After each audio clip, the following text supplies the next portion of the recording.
Assalamualaikum warahmatullahi wabarakatuh. Nama saya Najri Ilhamnei. Saya dari jurusan Ilmu dan Teknologi Pangan, Fakultas Pertanian, Universitas Negeri Gorontalo. Di video kali ini, saya akan mereview jurnal pada mata kuliah Biokimia Pangan. Jadi, jurnalnya yaitu Basis Biokimia dari Penampilan dan Perubahan Tekstur di Buah dan Sayuran Segar. Tinjauan ini menjelaskan dasar biokimia untuk perubahan warna dan kekuatan pada buah dan jaringan sayuran. Karena penampilan dan tekstur adalah dua faktor paling mendasar yang mempengaruhi kualitas produk potongan baru. Jadi, maksudnya adalah untuk memberikan tingkat pemahaman yang dapat digunakan untuk mendukung arahan penelitian di masa depan dan untuk menyelesaikan masalah yang ada yang membatasi kualitas potongan baru dan umur simpan. Oke, langsung saja. Yang pertama isinya yaitu perkenalan, yang kedua penampilan, 2.1 tepi kecoklatan, 2.2 reaksi kecoklatan, 2.3 perubahan warna melibatkan degradasi klorofil, 2.4 perona pipi putih merah, 2.5 perubahan warna di alliums, 2.6 coklat sekunder pada apel, yang ketiga tekstur, 3.1 hilangnya kualitas tekstur pada pematangan seluruh buah, 3.2 hilangnya kualitas tekstur pada potongan baru, yang keempat dia kesimpulan. Oke, langsung saja. Yang pertama itu perkenalan. Jadi perkenalan di sini, perubahan penampilan dan tekstur adalah dua karakter yang mendasar menentukan penerimaan buah dan sayuran segar. Kita harus memahami tentang proses yang mengarah pada perubahan. Ini sangat penting dalam mengembangkan pendekatan yang lebih baik untuk meminimalkannya dan juga untuk meningkatkan kualitas dan umur simpan bagi konsumen. Jadi, kita sebagai konsumen harus memahami tentang proses yang mengarah pada perubahan penampilan dan tekstur. Karena ini sangat penting untuk meningkatkan kualitas dan umur simpan bagi kita para konsumen itu sendiri. Pada intinya, perubahan penampilan dan tekstur sangat erat terkait dengan kerusakan jaringan, dan dengan demikian dapat digunakan sebagai ukuran kesegaran dan penurunan kualitas dalam penelitian dan industri potongan baru. Oke, yang kedua itu dia penampilan. Penampilan buah atau sayuran yang baru dipotong adalah atribut yang paling jelas bagi konsumen dan sangat mempengaruhi keputusan untuk membeli. Banyak faktor yang tidak berhubungan dengan memengaruhi penampilan, dari efek yang berhubungan dengan luka hingga pengeringan dan kolonisasi mikroba. Faktor-faktor umum untuk pemotongan baru dari banyak tanaman seperti kecoklatan pada buah dan hilangnya klorofil dalam produk hijau. Ditambah beberapa contoh masalah yang spesifik untuk tanaman tertentu seperti putih di wortel dan pengembangan warna. Jadi, kita para konsumen harus melihat dengan baik penampilan buah atau sayuran yang masih segar untuk kita beli. Selanjutnya 2.1 tepi kecoklatan. Tepi kecoklatan ini adalah masalah khusus pada buah dengan daging putih seperti apel dan pir, tetapi juga merupakan faktor dalam banyak produk buah dan sayuran segar lainnya. Sementara reaksi kecoklatan adalah pusat untuk memahami mekanisme biokimia, penting juga untuk mengevaluasi konteks lokalisasi subseluler. Berikut ini adalah gambar lokalisasi internal dan eksternal senyawa fenolik dan enzim pengoksidasi fenolik atau polifenol oksidase dan peroksidase dalam sel tanaman yang khas. Selanjutnya 2.2 reaksi pencoklatan. Reaksi pencoklatan umumnya dianggap sebagai konsekuensi langsung dari tindakan PPO pada polifenol. Meskipun beberapa telah menghubungkan setidaknya sebagian peran dengan aksi fenol peroksidase atau POD pada polifenol. POD dapat meningkatkan reaksi kecoklatan dengan adanya reaksi kecoklatan yang dimediasi PPO yang sedang berlangsung. Mekanisme pencoklatan PPO ini tidak dipahami dengan jelas.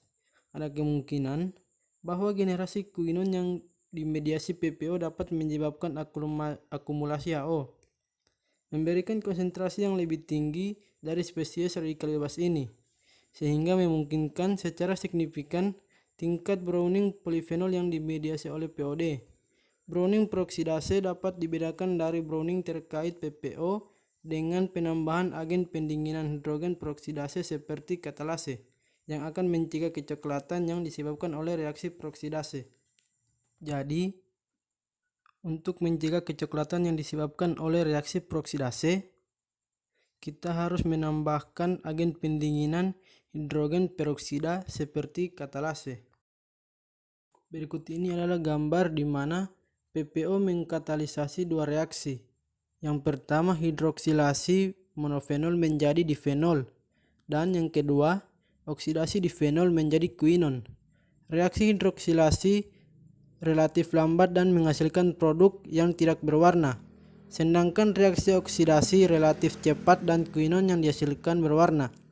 Reaksi selanjutnya dari quinon menyebabkan akumulasi melanin yang merupakan pigmen coklat atau hitam yang terkait dengan kecoklatan dalam jaringan tanaman. Urutan reaksi spesifik yang menghasilkan produk berwarna coklat atau hitam tergantung pada struktur spesifik substrat polifenolik. Oke, selanjutnya 2.3 perubahan warna melibatkan degradasi klorofil. Menguning atau kehilangan warna hijau biasanya dianggap sebagai konsekuensi utama degradasi klorofil. Namun, degradasi klorofil juga dapat menyebabkan perubahan warna yang mirip dengan kecoklatan pada produk potongan baru yang diperlukan dengan salad dressing. Jadi, kedua jenis perubahan warna dikaitkan dengan jalur yang sama untuk kerusakan klorofil.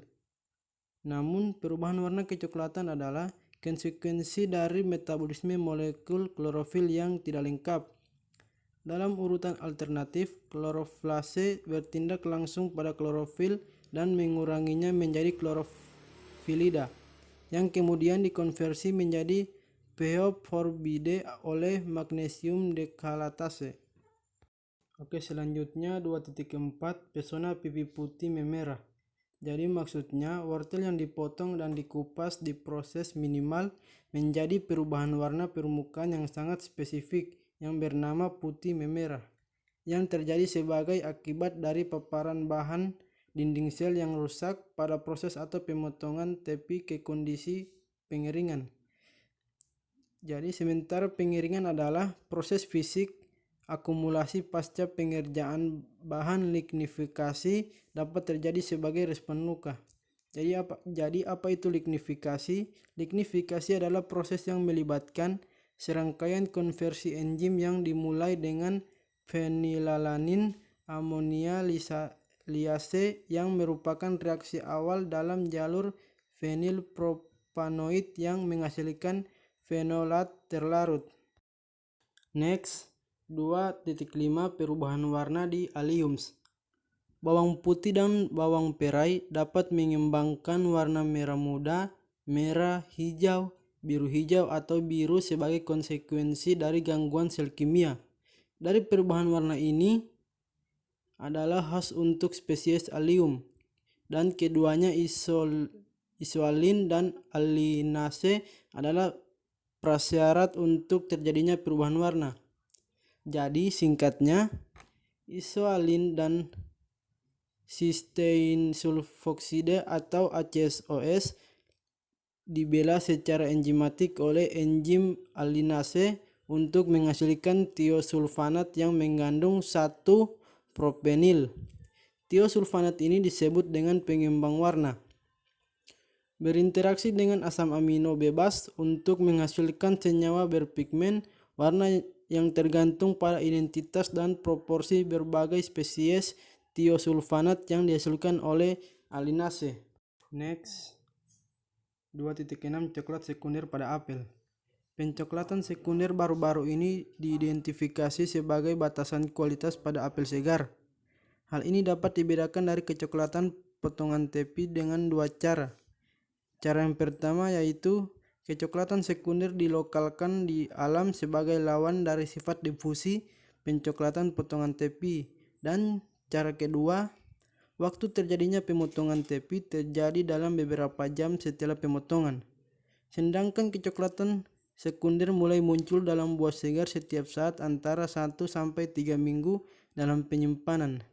Jadi waktu kejadian yang tepat diatur oleh riwayat suhu penanganan produk.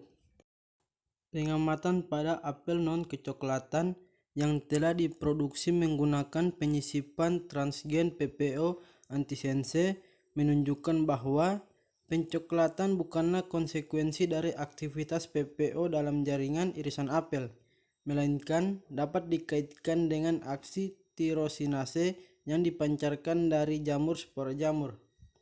Jadi, pencoklatan pada apel itu tidak disebabkan oleh aktivitas PPO dalam jaringan irisan apel, tetapi disebabkan oleh aksi tirosinase yang dipancarkan dari jamur spora jamur. Oke, selanjutnya yang ketiga, tekstur. Tekstur muncul dalam banyak samaran: kerenyahan, kekerasan, ukuran, kesegaran, dan lain-lain.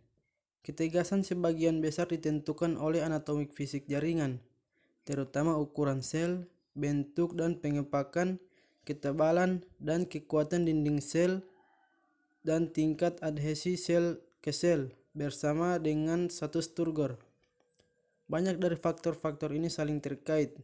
Misalnya, jaringan dengan sel kecil cenderung memiliki kandungan yang lebih besar dari dinding sel. Jumlah relatif lebih rendah dari sitoplasma dan vakuola. Area kontak sel ke sel yang lebih besar dan jumlah ruang udara antar sel yang rendah membuat jaringan lebih rapi dan tampaknya kurang berair. Selanjutnya, 3.1 hilangnya kualitas pada pematangan seluruh buah. Banyak perubahan yang terjadi pada buah segar merupakan lanjutan dari peristiwa pematangan normal yang mengarah pada pelunakan, dikombinasikan atau dipengaruhi oleh efek dari pemotongan dan luka jaringan. Jadi, tentang pelunakan terkait pematangan normal sangat penting sebelum mempertimbangkan khusus buah segar. Buah juga dapat dibagi menjadi dua kelompok berdasarkan peran etilen dan proses pematangannya.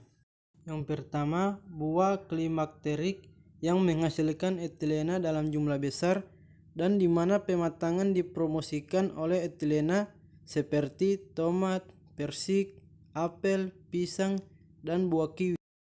Yang kedua, buah non-klimakterik yang hanya menghasilkan jumlah etilena basal rendah selama pemasakan dan di mana pemasakan tidak sensitif terhadap etilena oksigen, seperti anggur, stroberi, semangka, nanas, dan jeruk.